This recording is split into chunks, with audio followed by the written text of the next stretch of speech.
Hi, it's Dawn Murat, and it is Sunday night. And we've got a big, big moon. I think it's a super moon full tomorrow night. Tomorrow sometime. Dude, okay. I don't know what's going on, but I just, I think that addiction might be just a thought form. Like it might be something that attaches to our mind and then self-perpetuates. I think addiction itself is a fucking meme, you guys. Because check it out, okay? All right.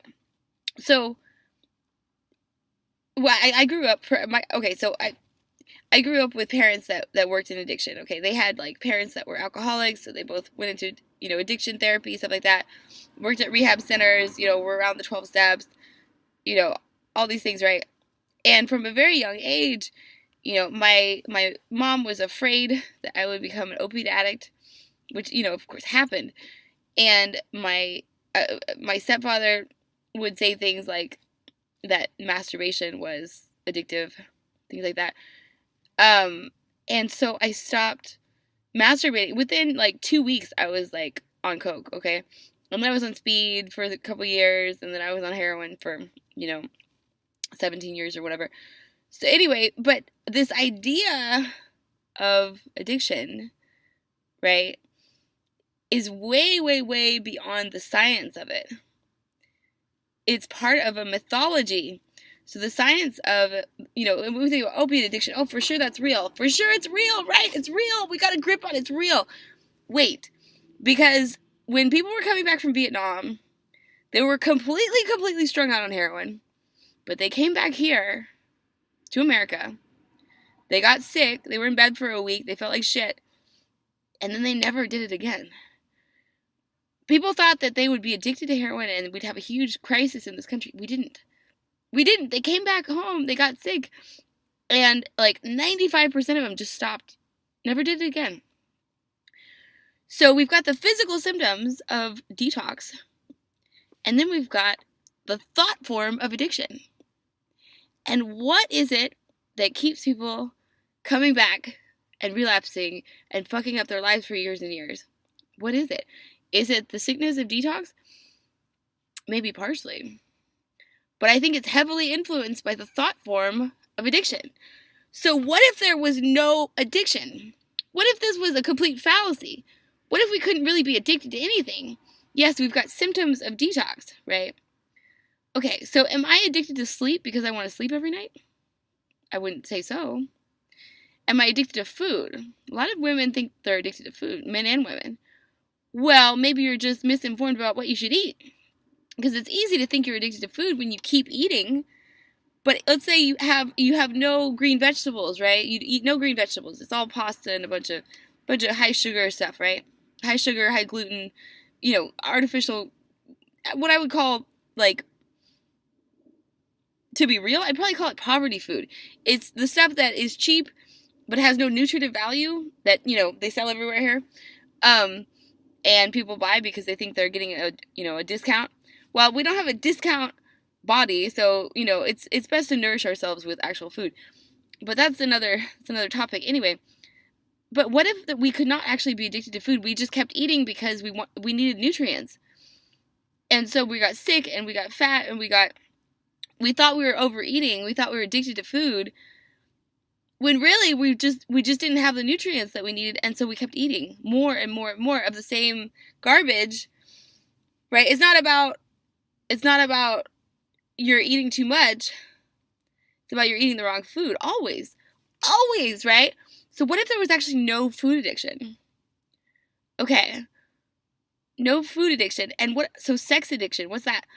So they would say that that's when you have sex and you take chances, like you don't use protection and you have sex with strangers and you're taking risks, right? That's sex addiction. Okay.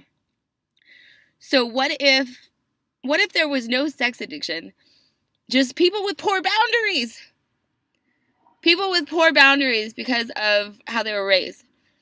So we've got this thought form of addiction that has it continues. It has continuity. And the more meetings if you're in the wrong meetings, I'm not going to say don't ever go to meetings, but I'm going to say, for me personally, meetings, I've cried at meetings before because they were so depressing and like downtrodden and just people so down on themselves, and I was in that energy and I just felt horrible. I wanted to comfort these people. Like, yes, you're still fucking awesome. It doesn't matter that you used to sell drugs or used to do drugs. You're fucking great. You're great. You've always been great.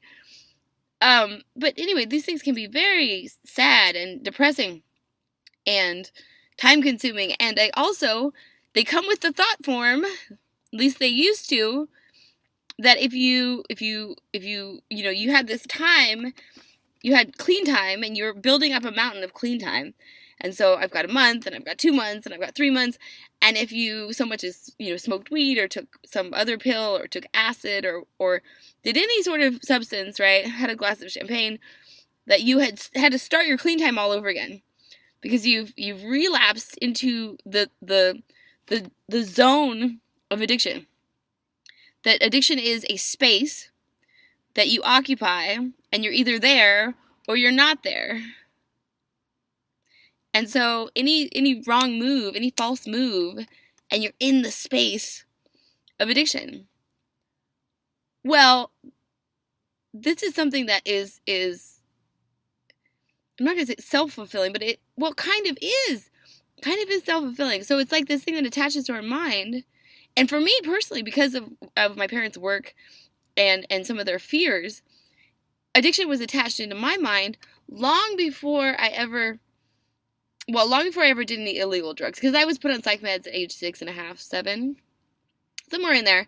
Antidepressants, so your Prozacs, your Paxils, your Zolofts, all that fucking crap. And it is fucking crap, guys. It's horrible, horrible crap. I'm not an RN. I'm not a doctor. I don't have a college degree, so I'm not going to lose any licenses because I don't have any licenses. I've got a license to tell the truth, bitches. That's it. Anyway, all those antidepressants are fucking crap. Horrible, horrible, horrible, stupid stuff. Anyway, but the thought form of addiction was attached to me long, long, long before I ever did any illegal drugs. So I'm just fascinated. My mind's been blown. So we got the physical detox symptoms, and then we've got the thought form of addiction. And these can be addressed for opiates with Ibogaine. You can do a 6-day Suboxone detox and not be in too bad of trouble. Maybe with some gabapentin or something. Smoke some weed, take it down a notch every day, right? I don't recommend doing Suboxone for more than a week, though, personally. But we've got the physical symptoms, which they can be horrible. I'm with you. They can be really, really bad. And then we've got the thought form of, I'm a loser, I'm a fuck up, what I did was not okay, I need to get back on the red road of fucking awesomeness by doing what I need to do in order to follow somebody else's rules. What is really important is that we recognize that we're all okay, and that we're all seeking out tools where we can find them.